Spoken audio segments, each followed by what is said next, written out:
there and welcome. We're out here in the Barista Fellowship level where real life rubber and relationships meet the road. And I'm thinking, all of a sudden, thinking along, and I think of ministry authority. I think of the Western European Levitical patriarchs, and I think am I under all of them?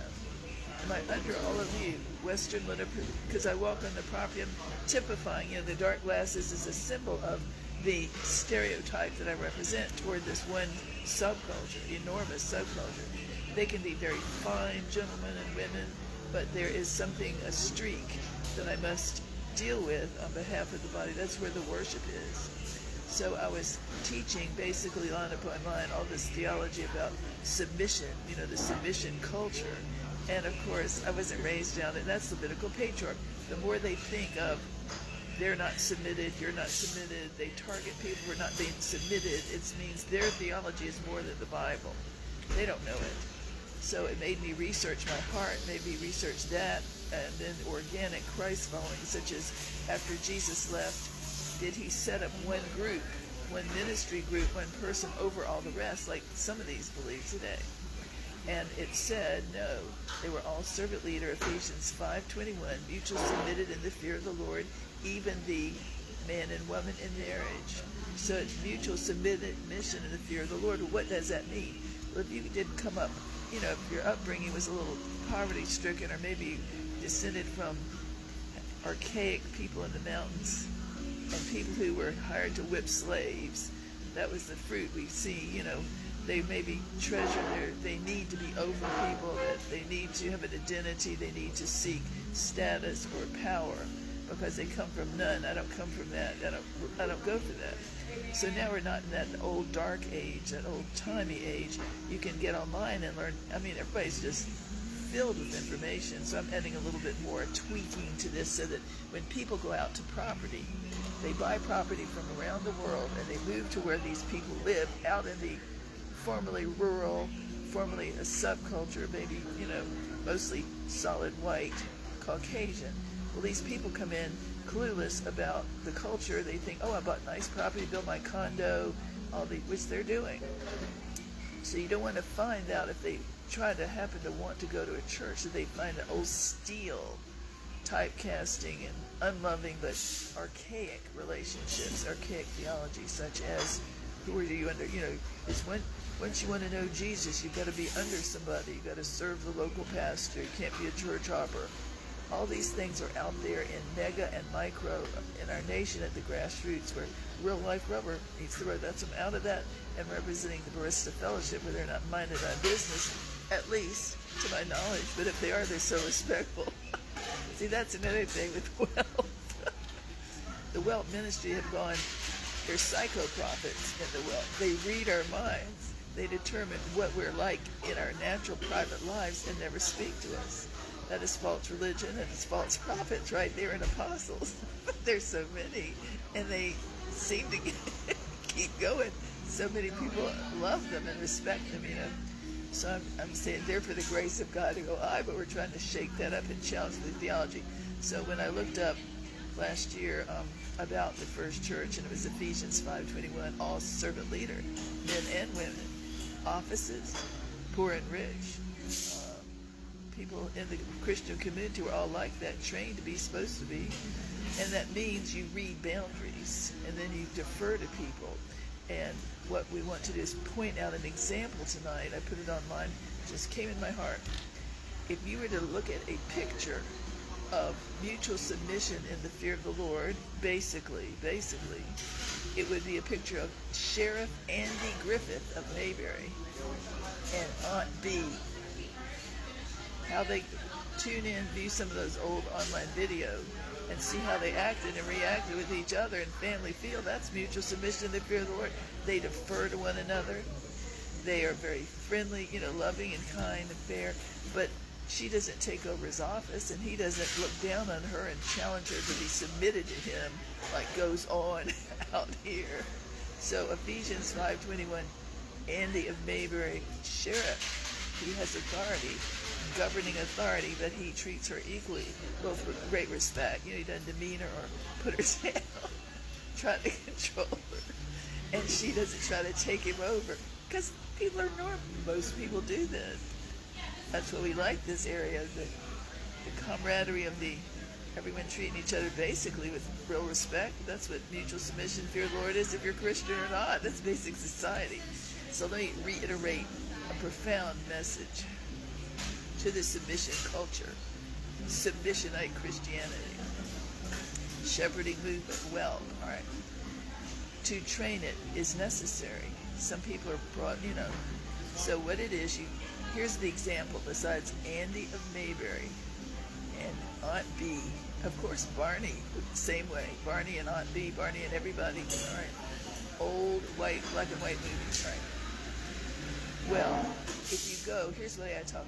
If I am a pastor, minister, prophet in my own movement, or anybody, and if it's not my church, and I go visit another church, and I feel led to go, or if I go anybody's church, any business, any home, family as well, all I do is I don't act like the authority or whatever. I act like in the ministry.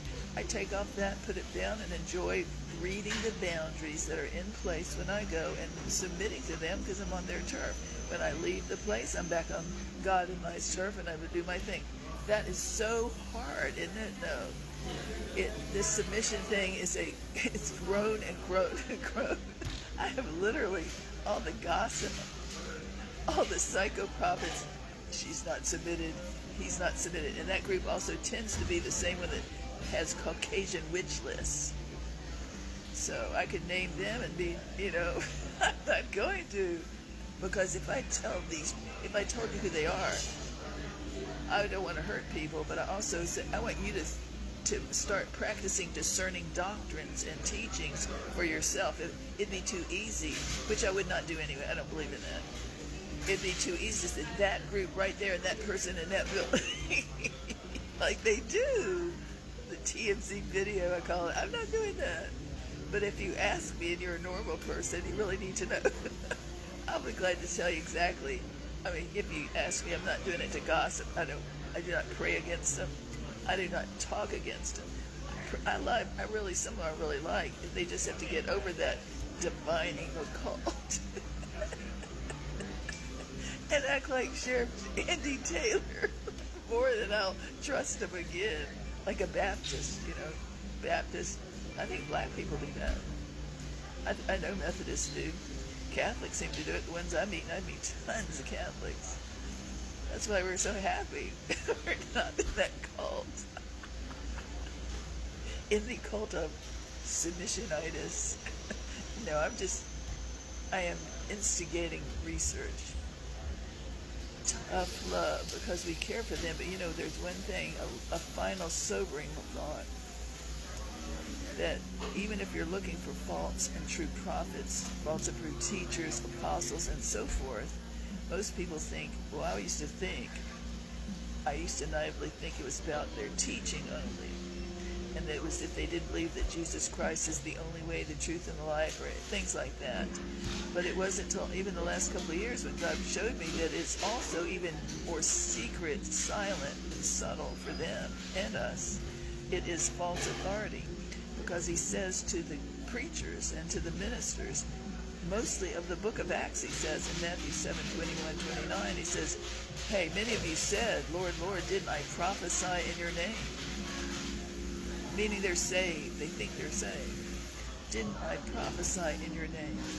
Didn't I cast out devils in your name? Didn't I do signs and wonders in your name? And he'll say, out from me, you who practice lawlessness, which means false authority according to Bible's strong concordance. But going back to the future church, he says all those eons and hundreds of years ago, Jesus saw, he said, many will say, Lord, Lord, on the last day when it's too late to turn back and repent. So we want to pre-consider this now and pre-think it and really get on the right track. So the first church was officially mutual submitted in the fear of the Lord, and it was down from the rank and file as well, just taught. There was no one group or one type of minister over everybody. That's another official thing. I did ask ChatGPT AI last year, I said, Well, if it was all mutual submission, the fear of the Lord, respect, everyone mutually trained to do that, then where did the authoritarians come in? Where did the totalitarians come in, if I can say that? Where did they come in? And it said, answer back, the teaching of the authoritarianism, autocratic control, and totalitarianism, fascism style and ministry came in later with the influences of Rome and Greece. So when you Google Roman patricianism, oh my gosh, the aristocracy in a lot of these ministries, the need to be over and the submission, I believe, comes in that. It is not friendly, it is not respectful to all, just to the, certain styles. We're repeating it, of course. I'm repeating because some people have never heard this. Some people need to hear it again, and it's out there. Just be safe. Don't be scared, but be discerning and train your children on everybody else. You can watch me, and I'll watch them, and you watch me, and I'll watch you, and but it's going to be, let's assess people, not accuse them. We're assessing people. Now, we're at the Barista Fellowship, and the crowds are gathering, the throngs are coming in, so we are going to cut this off, but all right. So it's assessing people, not accusing them, evaluating by their relationship fruit. The pastor, the staff, the mother, the visitor. And you go by James 3:17, the fruit that resembles James 3:3 in the relationship factor. All right. How do they act with people and all kinds of people? Are they acting and modeling pure, peaceable, easily entreated, full of mercy and good fruit, without partiality, without hypocrisy? And am I? That is assessing. No need for psycho-prophets if they're doing it right and have healthy doctrine. We're going to stop because the crowd, maybe they're going to have a jamboree here tonight. I have no clue. God bless you. He loves you. This is Tabitha D'Arcy, your sister in Christ, signing off. All right, let's see if we can sign up on this.